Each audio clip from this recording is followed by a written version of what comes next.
Good afternoon and welcome to CVR English Inside News. This is Pravalika. Let's get into the details.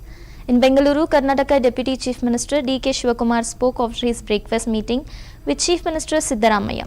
Shivakumar said the Congress government was formed with the support of the people and the party is working according to its promises. He added that the public continues to back the government and their expectations must be fulfilled. Shivakumar reiterated that whatever the Congress High Command decides will be followed and dismissed any talk of factionalism within the party. He said he stands fully with Chief Minister Siddaramaiah and emphasized that both leaders are working together in interest of the state. In Bengaluru, Chief Minister Siddaramaiah spoke after his breakfast meeting with Deputy Chief Minister D.K. Shivakumar. He said some MLAs had gone to meet the party high command because they wanted ministerial positions, but this should not be seen as opposition to the leadership. Siddaramaiah added that several MLAs had already spoken to him and explained the reasons for their visit to Delhi. He reiterated that Congress government will follow whatever decision the high command takes. Listen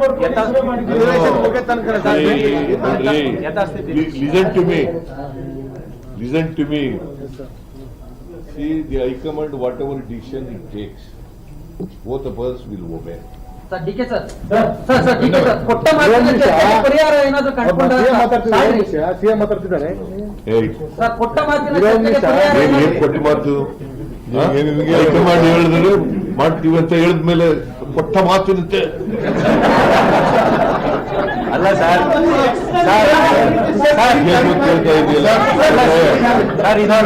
go together. Sir, can you clarify, is the 2.5 years agreement is there or not? No, whatever High Command tells. So, is there agreement? So, agreement is there 2.5 years or not? ಪ್ರಶ್ನೆಗೆಲ್ಲ ನಾವು ಉತ್ತರ ಕೊಡಲ್ಲ. Whatever High Command tells, you will obey. Sir, at least You understood it or not? No, I agree. This is my reply to your question. No, sir, status quo till assembly is over. ಯಥಾಸ್ಥಿತಿ ಇರುತ್ತೆ sir. ಯಥಾಸ್ಥಿತಿ. See, we go together. There are no differences between me and D.K. Shivakumar. We face the election, assembly. We have worked out a strategy how to face the BJP and JDS, and we will face it. I don't know. They are telling that no confidence motion. It will also face it. Or adjournment motion, if they want to bring.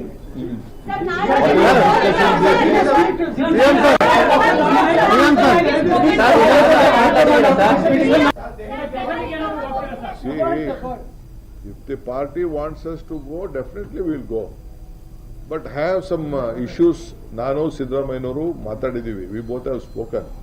There are major issues which the parliament members has to take up in this session, because they are not supporting us either on the sugar cane or on Mekkejoda, whatever is there, maize issue and various other program. Whatever they had promised, they are not committing to help the state, which we are bound to get the support from the central government. Other day, the Honorable Chief Minister met the Prime Minister also, has given a representation. Yesterday, Mr. Dinesh also has requested the Prime Minister on this issue. So we are going to ask our parliament members, don't waste your time. You are not helping the state government. You will have to go collectively. If you are interested in the interest of state, let us all join to go. And I could see that many of the central ministers were telling that we will be a part of the delegation. I will go. Fortunately, justice has been flown from the seat of justice. As far as Mekkejoda is concerned, we are very proud that we have got a good verdict, and the ball lies with the central government now. The CWA has to give a decision on that issue. So we are planning to submit a detailed project report, revise the project report. Connected to that, they have to support us on irrigation. They have to support us on all other activities, whatever there. Lot of financial sectors are due. Karnataka is a state, very important state in the country, where India can be seen through Karnataka and Bangalore. This is the state what we are going to do. We will deliver. So we might have to go to Delhi to apprise to the parliament member. So, 1 minute. If you are urgent, you can please. As far as the no confidence motion is concerned, let them do, because they need some time for the discussion. they will not get the time. They are also politicians, they feel that they can't discuss much. If no confidence motion is there, they can go elaborately, there will be no time for that. But let they take no confidence motion, or let they go any adjournment motion, or let they do whatever they want. As an opposition leader, opposition party, they are bound to take any route they want. As a ruling party, we are there. They are there to oppose us. We are there to give them the answer to the, not only to them, to the entire state and the country. We are capable of running. BJP Delhi President Virendra Sachdeva said Arvind Kejriwal was missing from the capital. He noted that Kejriwal often changes his identity depending on the state he visits, calling himself Haryana's son in Haryana and Punjab's son in Punjab. While making similar claims in Delhi, Sachdeva suggested that political scientists should study the situation to understand the reason behind such behavior. He further added that these circumstances have compelled leaders like Rajesh Gupta to leave raising questions about the internal state of the party. According to Sachdeva, Kejriwal's absence and shifting narratives reflect deeper issues that deserve public scrutiny and political analysis. Delhi की जनता को मैं ये बताना भी चाहूंगा, अरविंद केजरीवाल जो लापता हैं, जिस दिल्ली का वो, वैसे उनके स्वभाव में वो हरियाणा जाते हैं तो हरियाणा के बेटे बनते हैं, पंजाब जाते हैं तो पंजाब के बनते हैं, दिल्ली को भी इसी तरह से कहते थे। और जिस माहौल में अरविंद केजरीवाल और जिस माहौल से राजनीति शास्त्र के लोगों को उस पर अध्ययन भी करना चाहिए, और वो अध्ययन करेंगे तो उन्हें पता चलेगा कि राजेश गुप्ता जैसे लोग क्यों वहां अपना दम घुटा हुआ महसूस करते थे, आखिर क्या जरूरत थी जो बाहर आए। कल दिल्ली में उपचुनाव है, अशोक विहार सीट, उस वार्ड पे भी चुनाव है, जिस विधानसभा के राजेश जी खुद 2 बार विधायक रहे हैं।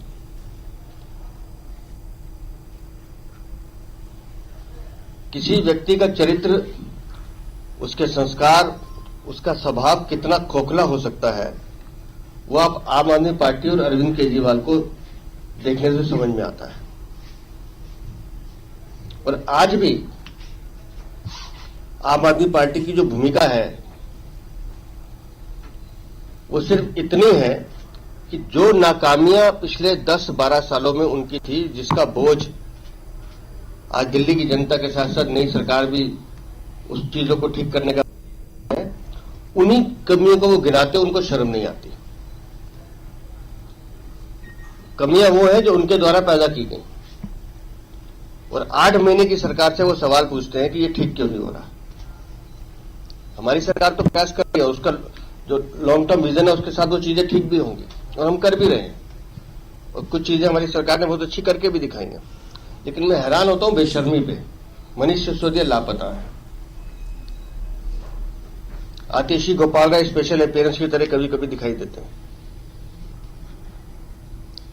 तो वो आम आदमी पार्टी जो दम भरा करती थी दिल्ली की सेवा करने का, आज दिल्ली को वो जैसे दिल्ली को औरंगजेब ने लूटने के बाद छोड़ने की बात की थी। इनका तो मुझे लगता है हाल वही है जैसे मुगलों ने दिल्ली को लूटा, सामान इकट्ठा किया और भाग गए। वही स्थिति अरविंद केजरीवाल और आम आदमी पार्टी की है कि 10-12 सालों में जितना दिल्ली को लूटना था लूटा है, भ्रष्टाचार, करप्शन, चोरी चकारी, घोटाले जितने करने थे किए, और उसके बाद पूरा सामान इकट्ठा करके अब पंजाब में जाके डेरा जमा लिया। Union Defence Minister Rajnath Singh attended the valedictory ceremony of 100th Foundation Course at Lal Bahadur Shastri National Academy of Administration in Mussoorie. Speaking at the event, he emphasized that young civil service officers must uphold integrity, discipline and dedication in their careers. He noted that the training imparted the LBSNE equips officers with essential skills and values required for the effective governance. Singh highlighted that the responsibility of shaping India's future rests on the shoulders of these officers and urged them to remain committed to public service.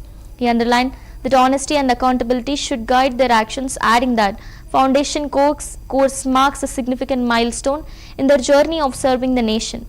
Look to you. All are okay? No problem? All are happy? Good.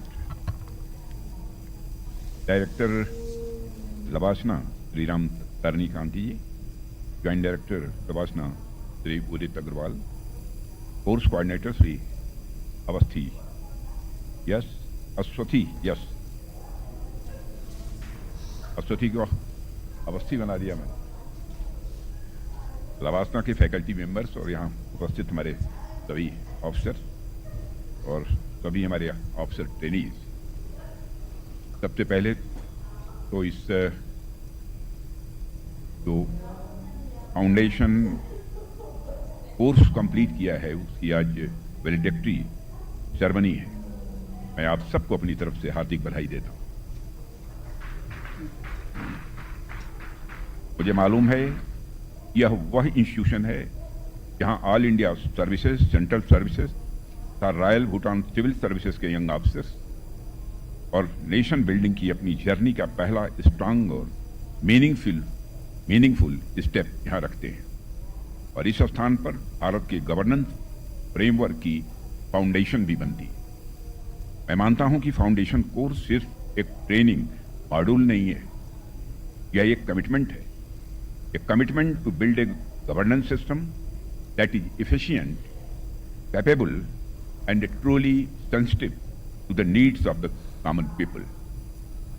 LBSNAA के officer training की जो जिम्मेदारी दी गई है, उस जिम्मेदारी को तो यह संस्थान बखूबी निभा ही रहा है, लेकिन इसके साथ साथ यह संस्थान joint civil military programme, border economy, border development, disaster management, climate change, economic inclusion for women, artificial intelligence और डिजिटल ट्रांसफॉर्मेशन जैसे कई वैल्यूएबल कोर्सेज भी ऑफिसर्स को प्रोवाइड करता है, जो हमारे ऑफिसर्स के ओवरऑल डेवलपमेंट में कंट्रीब्यूट करते हैं।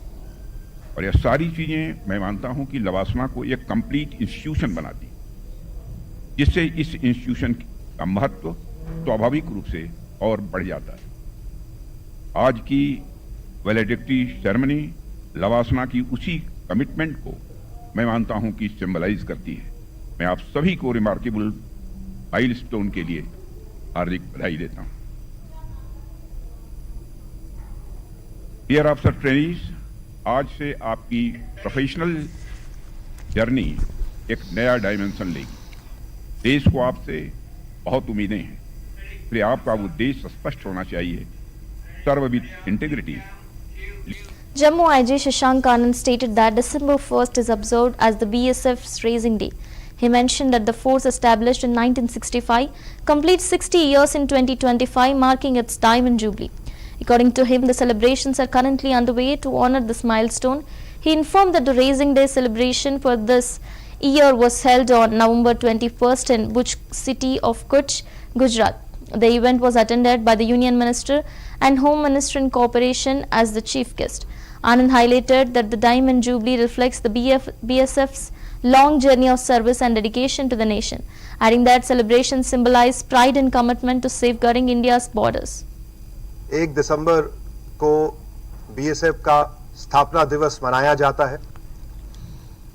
आप सबको पता है कि सन 1965 से खड़ी होके आज वर्ष 2025 में हमने अपने 60 वर्ष पूरे किए हैं और ये हमारी हीरक जयंती है।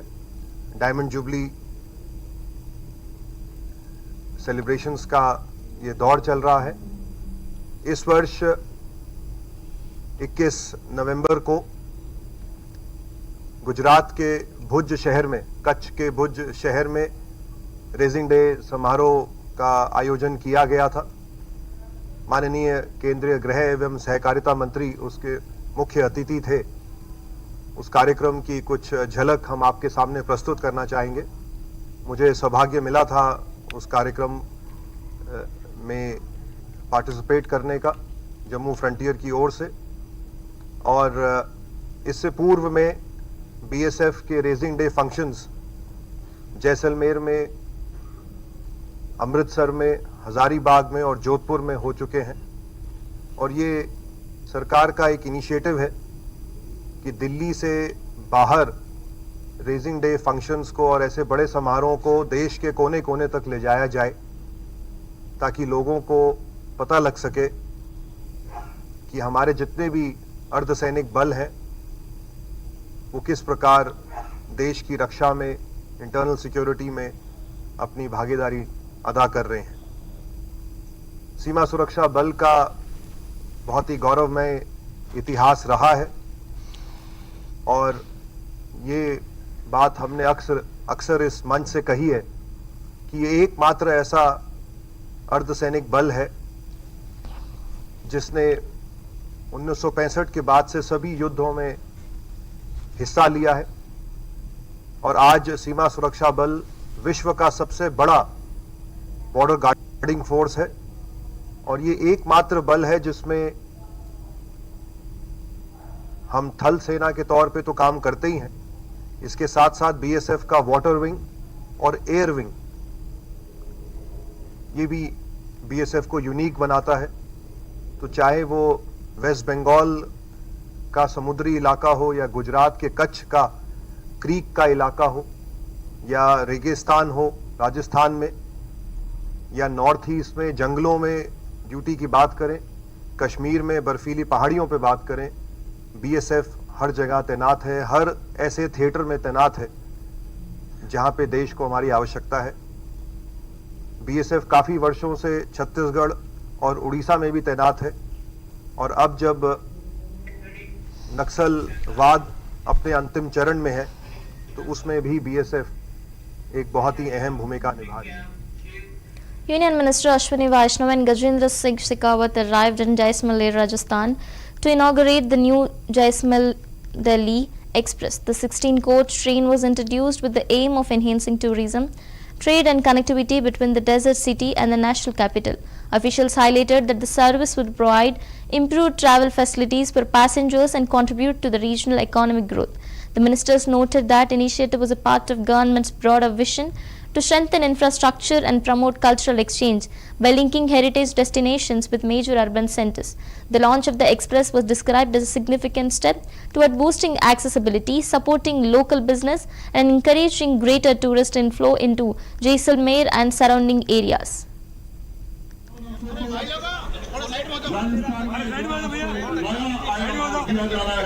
नई सुविधाओं नई सुविधाओं के साथ आज एक नई शुरुआत बैटरी का कष्ट है और बीच का पाथ है कृपया इसको खाली बना दिया जाए जो भी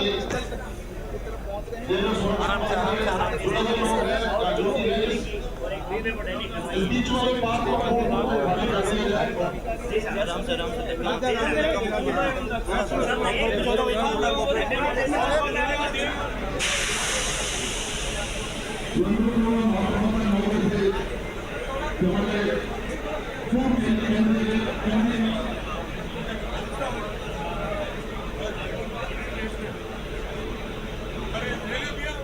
आज के इस पावन अवसर पर राजस्थान में किया जा रहा है नई सुविधाओं नई सुविधाओं के साथ आज एक नई शुरुआत बैटरी का कष्ट है और बीच का पाथ है कृपया इसको खाली बना दिया जाए जो भी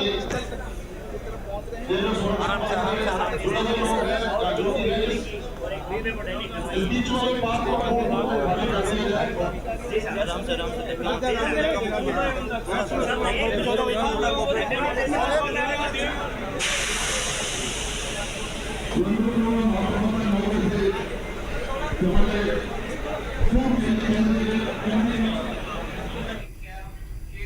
The national governing body of Jamiat Ulama Hind convened a meeting in Madhya Pradesh where Islamic scholar Maulana Mahmud Madani expressed deep concern about prevailing situation in the country. He remarked that atmosphere was extremely sensitive and troubling, pointing out that a particular community was being forcibly targeted. Madani noted that other communities were left legally powerless, socially segregated and economically humiliated. He highlighted that systematic and organized actions such as mob lynching, bulldozer drives and seizure of Waqf properties and negative campaigns against religious madras and reforms were being carried out and undermined their religion, identity and existence. His statement reflected alarm over growing challenges to social harmony and justice. मुल्क की मौजूदा सूरत हाल इंतहाई हसास और फिक्र अंगेज है। अफसोस के साथ कहना पड़ता है कि एक ख़ास तबके की बालादस्ती और दूसरे तबकों को कानूनी तौर पर बेबस, समाजी तौर पर अलहदा और माशी तौर पर बेइज्जत, रुस्वा और महरूम बनाने के लिए माशी boycott, bulldozer action, mob lynching, मुस्लिम औकाफ की सबोताजी, दीनी मदारिस और इस्लामी इस्तिलाहात के ख़िलाफ़ मनफी मुहिम की बाकायदा और मुनज़्ज़म कोशिशें की जा रही हैं।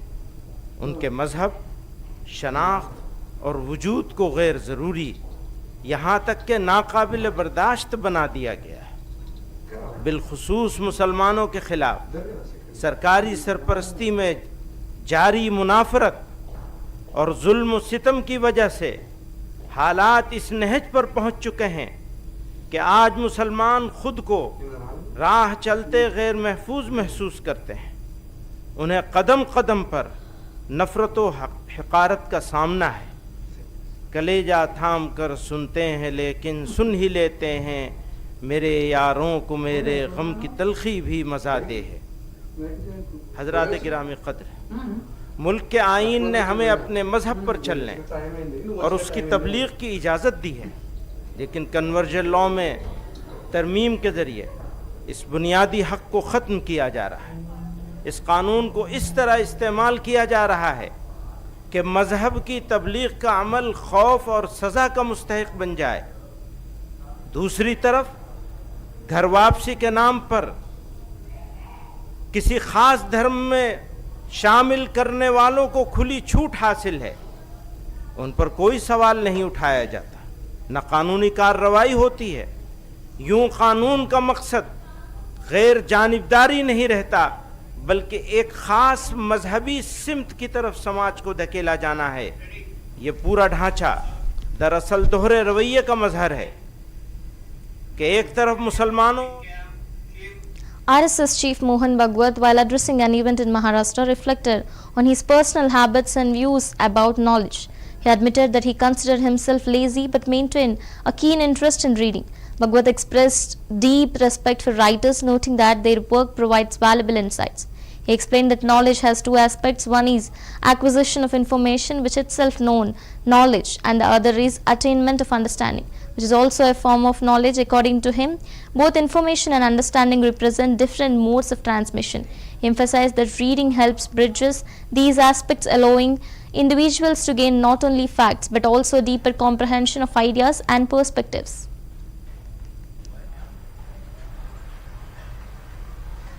परंतु पढ़ने के बारे में बहुत रुचि रख के मैं पढ़ता हूं, और इसलिए जो लिखते हैं उनके बारे में एक स्वाभाविक सम्मान मेरे मन में पहले से है। तो लिखने वालों से पढ़कर जो मुझे समझ में आता है वही कुछ मैं आपके सामने आज रखने वाला हूं। यानी त्वदीय वस्तु गोविंदम तुभ्यमेव समर्पितम, ऐसी बात है।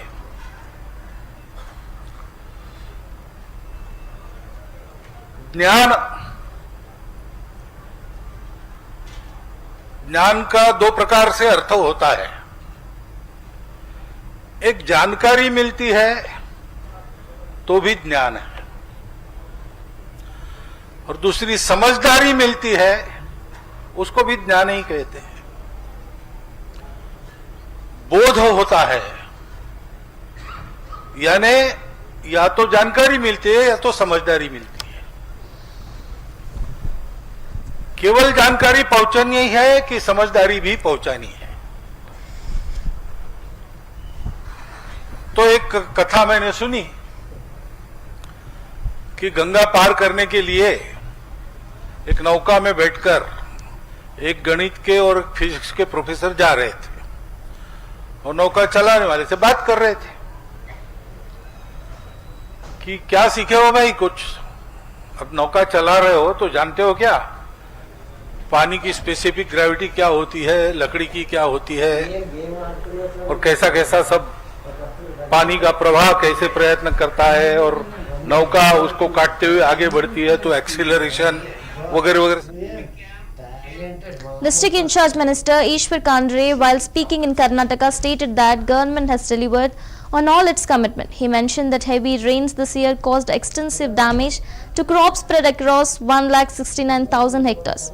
Kandre explained that following SDRF and NDRF norms, financial assistance has already been provided to affected farmers. He informed that Rs 140 crore has been directly deposited into the bank accounts of farmers in the district.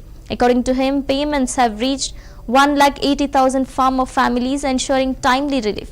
Kandre emphasized that government stands by its promises and continues to support the farming community during natural calamities, highlighting its commitment to welfare and accountability in governance. ಕೊಟ್ಟ ಮಾತಿನಂತೆ ನಡೆಯುವಂತ ಸರ್ಕಾರ ಕೊಟ್ಟ ಎಲ್ಲಾ ಭರವಸೆಗಳನ್ನು ನಾವು ಈಡೇರಿಸಿದ್ದೇವೆ. ಈ ವರ್ಷ ಅತಿವೃಷ್ಟಿಯಾಗಿ ಸುಮಾರು 1,69,000 ಹೆಕ್ಟೇರ್ ಬೆಳೆಯಲ್ಲಿ ಬೆಳೆದಂತಹ ಬೆಳೆ ನಷ್ಟ ಆಗಿತ್ತು. ಅದಕ್ಕೆ SDRF, NDRF ನಿಯಮಾನುಸಾರ ಸುಮಾರು 140 ಕೋಟಿ ರೂಪಾಯಿ ಈಗಾಗಲೇ ರೈತರ ಖಾತೆಯಲ್ಲಿ ಆ ಹಣ ಜಮಾ ಆಗಿದೆ. ಸುಮಾರು 1,80,000 ರೈತರು. ರಾಜ್ಯ ಸರ್ಕಾರದ ಹೆಚ್ಚುವರಿಯಾಗಿ 8,500 ರೂಪಾಯಿ ಪ್ರತಿ ಹೆಕ್ಟೇರಿಯನ್ನು ನಾವು ಅದಕ್ಕೆ ಸೇರಿಸಿ ಸನ್ಮಾನ ಮುಖ್ಯಮಂತ್ರಿಗಳು ವೈಮಾನಿಕ ಸಮೀಕ್ಷೆ ಮಾಡಿ ಇವತ್ತು ಘೋಷಣೆ ಮಾಡಿದ್ರು. ಆ ಹಣನು ಮುಂದಿನ ದಿವಸ 130 ಕೋಟಿ ರೂಪಾಯಿ ಆ ಅನುದಾನ ಬಿಡುಗಡೆ ಆಗಿದೆ. ಅದು ರೈತರ ಖಾತೆಯಲ್ಲಿ ಜಮಾ ಆಗಿದೆ. ಹೀಗಾಗಿ ಸುಮಾರು 270 ಕೋಟಿಯಲ್ಲಿ ಇವತ್ತು 258 ಕೋಟಿ ಅಂದರೆ ಇನ್ನೊಂದು 20 ಕೋಟಿ ರೂಪಾಯಿ ತಾಂತ್ರಿಕ ದೋಷದಿಂದ ಬಿಲ್ಡಪ್ ಆಗಿದೆ ಅಂತ ನನ್ನ ಗಮನಕ್ಕೆ ಮಾನ್ಯ ಜಿಲ್ಲಾಧಿಕಾರಿಗಳು ತಂದಿದ್ದಾರೆ. Minister Satish Jakhiholi, while speaking on the ongoing dispute over the Chief Minister's chair in Karnataka, said that leaders were meeting over breakfast with the intention of keeping the political atmosphere calm. He explained that the gathering was aimed at ensuring the smooth functioning of government despite the confusion surrounding leadership. Jakhiholi noted that both leaders were engaged in discussions to find a resolution to the issue. He added that outcome of the meeting would become clear only after the talks concluded. According to him, the breakfast meeting was a step towards maintaining stability in the state and addressing concerns over chief ministerial position.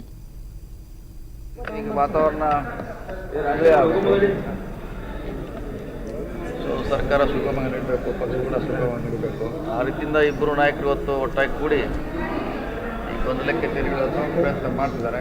ಮೊದಲ breakfast ಆದ ನಂತರ ಏನೋ ಸಂದೇಶ ಕೊಡ್ತಾರೆ, ನಾವು ಕೂಡ ಕಾಯ್ತಾ ಇದ್ದೀವಿ. ಅಂತಿಮವಾಗಿ ಡೆಲ್ಲಿಗೆ ಹೋಗಲೇಬೇಕು. ಮೊದಲು ಇವ್ರ ಹತ್ತಲ್ಲಿ ಮುಗಿದ್ರೆ ಒಳ್ಳೆಯದು. ಮಾಡಲೇಬೇಕು. ಅಂತಿಮವಾಗಿ ಆಗೋದು ಡೆಲ್ಲಿನೇ. ಹೈಕಮಾಂಡ್ ನಿರ್ದೇಶಿ ಮೇಲೆ ಮಾಡ್ತಿದ್ದಾರೆ. ಇದಾದ್ಮೇಲೆ ಡೆಲ್ಲಿಗೆ ಹೋದ್ರೂ ಹೋಗ್ಬೋದು. ಸರ್ಕಾರ ಸುಗಮವಾಗಿ ನಡಿಬೇಕು. ಪಕ್ಷ ಕೂಡ ಗೊಂದಲ ವಾತಾವರಣದಲ್ಲಿದೆ. ಇದೆಲ್ಲ ತಿಳಿಯಾಗಲಿಕ್ಕೆ ಇದು ಭೇಟಿ ಅವಶ್ಯಕತೆ ಇದೆ. ಅದು ಗೊತ್ತಿಲ್ಲ, ನೀವು ಅದ್ರ ಬಗ್ಗೆ ಉತ್ತರ ನಮ್ಮ ಕಡೆ ಸಿಗೋಲ್ಲ. ಇದು ಒಳ್ಳೆ ಬೆಳವಣಿಗೆ ಅಲ್ಲ. ನಿಜ ಅದು. ರಾಜಕೀಯದಲ್ಲಿ ಇಂಥ ಸನ್ನಿವೇಶಗಳ ಬಂದೇ ಬರ್ತಾವೆ, ಬರೋಲ್ಲ ಅಂತ ಹೇಳಲಿಕ್ಕಾಗಲ್ಲ. ಕಾದ್ ನೋಡೋಣ ಏನು ಹೇಳ್ತಾರೆ ಅವ್ರು. ಬ್ರೇಕ್ಫಾಸ್ಟ್ ಆದ್ಮೇಲೆ ಬೆಂಗಳೂರು ಮೀಡಿಯಾ ಮಾಡ್ಲಿಕ್ಕೆ ಬರಲ್ಲ. ಅವ್ರು ಹೇಳಿದಷ್ಟು ಸುಲಭದ ಕೆಲಸ ಅಲ್ಲ, ಅಷ್ಟು ಸುಲಭದ ಕೆಲಸ ಅಲ್ಲ ಅದು. ಅದಕ್ಕೆ ಶಿಫಾರಸು ಮಾಡಲಿಕ್ಕೆ ಬೇರೆ ಮಾನದಂಡಗಳಿದೆ. ನಾವು ಜಗಳಾಡಿದ್ವಿ, ಹಂಗೆ ಶಿಫಾರಸು ಮಾಡ್ಲಿಕ್ಕೆ ಆಗೋದು. ಅದಕ್ಕೆ ಮಾನದಂಡ ಬೇರೆ ಇದೆ. ಅದೇ ಹೇಳಿದ್ರಲ್ಲ, ವಾತಾವರಣ ತಿಳಿಯಬೇಕು. That's all for now. Stay tuned to CVR English.